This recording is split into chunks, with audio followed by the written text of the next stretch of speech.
Remue ménage. Remue ménage.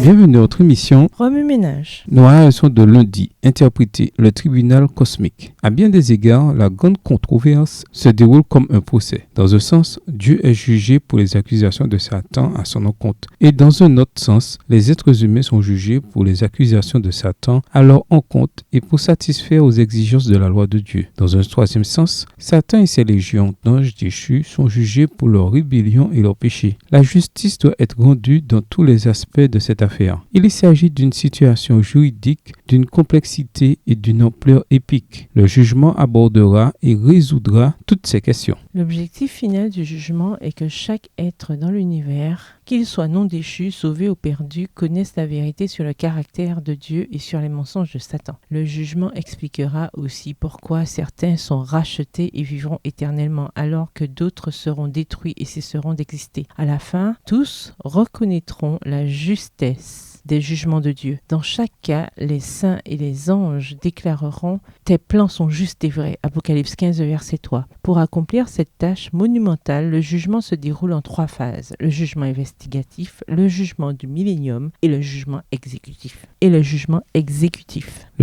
investigatif. Tout tribunal qui suit la procédure appropriée prend le temps d'examiner les preuves avant de rendre son verdict. Le tribunal céleste qui détermine les destinées éternelles ne fait pas exception à la règle. Il prend soin d'examiner toutes les preuves lors de son enquête. Chaque dossier est examiné sous les yeux d'innombrables anges qui sont indubitablement intéressés en voyant que Dieu ne commet pas d'erreur. Daniel 7, verset 10. Divers aspects de ce jugement solennel étaient préfigurés par le jour des expiations. Les Israélites savaient que ce jour était un jour de jugement où ceux qui avaient sondé leur âme et s'étaient repentis pouvaient rester dans la communauté, tandis que ceux qui ne l'avaient pas fait devaient en être retranchés. Lévitique 23, verset 29. Avant le retour de Jésus, chacun de nos destins éternels sera déterminé. Jésus, notre avocat, défenseur et sauveur, est là pour s'assurer que tous ceux qui sont couverts par son sang sont sauvés. Toutes les réclamations de la loi et de Satan contre les sauvés seront légalement rejetées, car ils sont couverts par la justice du Christ. Une fois que tous les cas auront été décidés, Jésus viendra pour récompenser chaque personne en fonction de ses choix. Apocalypse 22, verset 12. Le jugement du millénium, la deuxième phase du jugement, commencera à la seconde venue de Jésus et durera 1000 ans. Apocalypse 20, les versets 4 à 6. Au cours de ce millénium, les rachetés participeront au processus de jugement en examinant les registres des injustes ainsi que les actes des anges déchus. 1 Corinthiens 6, verset 3. Cette phase du jugement permet aux rachetés de comprendre les choix de Dieu et de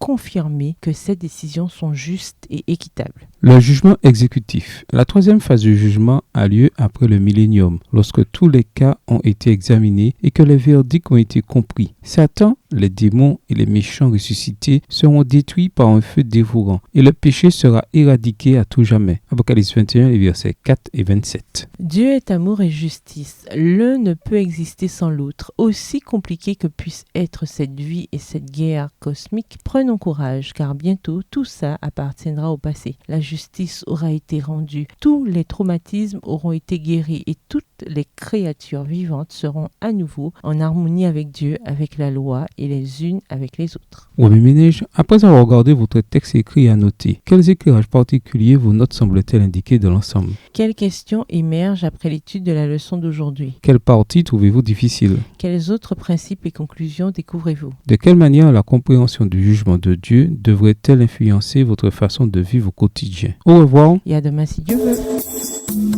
Remue ménage. Remue ménage.